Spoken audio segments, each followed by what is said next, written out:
ከብሰ ከነዓድ ይባላል። በጣም ነው የሚያምረው፣ በጣም ነው የሚጣፍጠው። አረቦቹ ደግሞ በጣም ነው የሚወዱት። አረብ ቤት ከሆነ የምትሰሩት ይህንን አሰራር በጣም ይጠቅማቸዋል። እስከ መጨረሻ ዩት።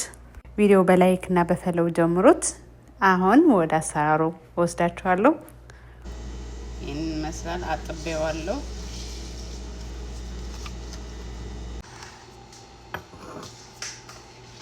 ቅመሞቹን አደርጋለን። አንድ ማንኪያ በአራት መሸከል 7 ቅመም ይባላል።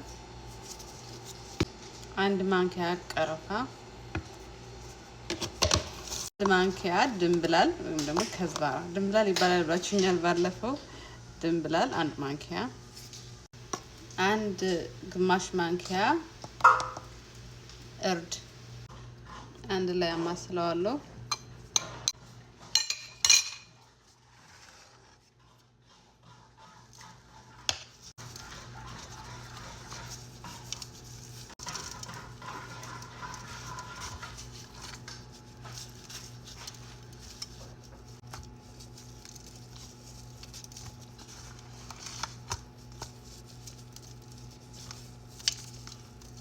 ውሃ ሞቀዋለሁ።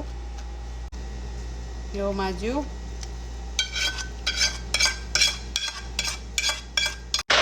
ነጭ ሽንኩርት፣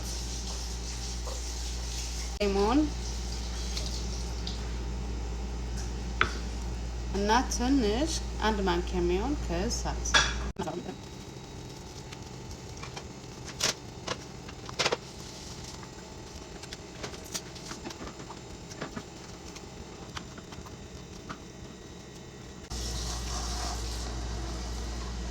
እንደዚህ በደንብ ከተበልኩት በኋላ ጠብሰዋለሁ።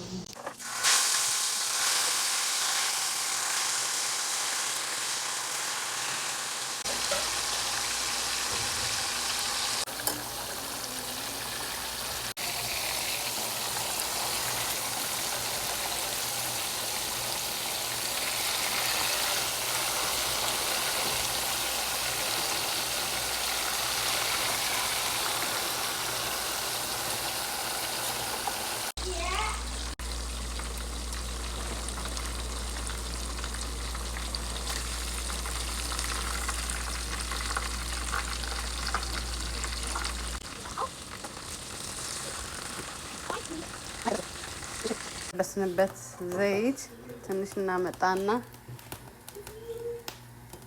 እናደርጋለን። ቀይ ሽንኩርትና ነጭ ሽንኩርት አደርጋለሁ።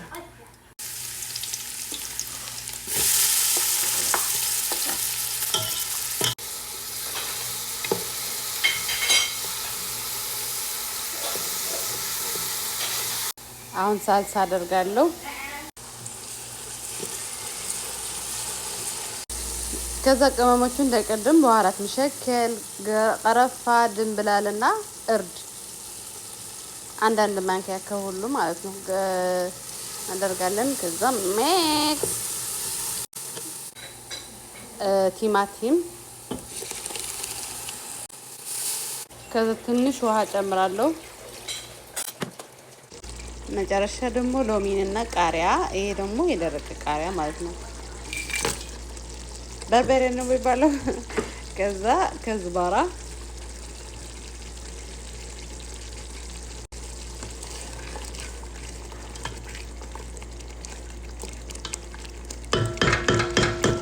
ከዛ አሳውን እናስገባለን።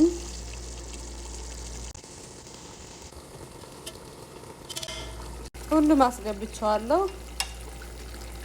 الحين بحط مويه حار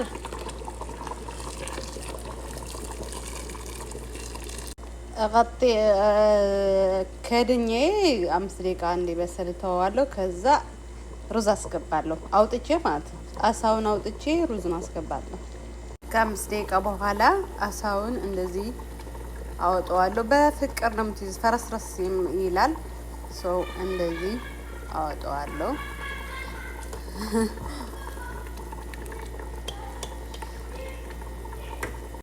አሁን ሩዝ ስለማስገባት ትንሽ ጨው ጨምራለሁ። አሁን ሩዝ አስገብቻለሁ እንደምታዩት ማለት ነው። ማማ ኦኬ አሁን አክብሼዋለሁ። ስጨርስ ደግሞ እንዴት እንደሚሆን አሳያችኋለሁ። እስከዛ ፒስ።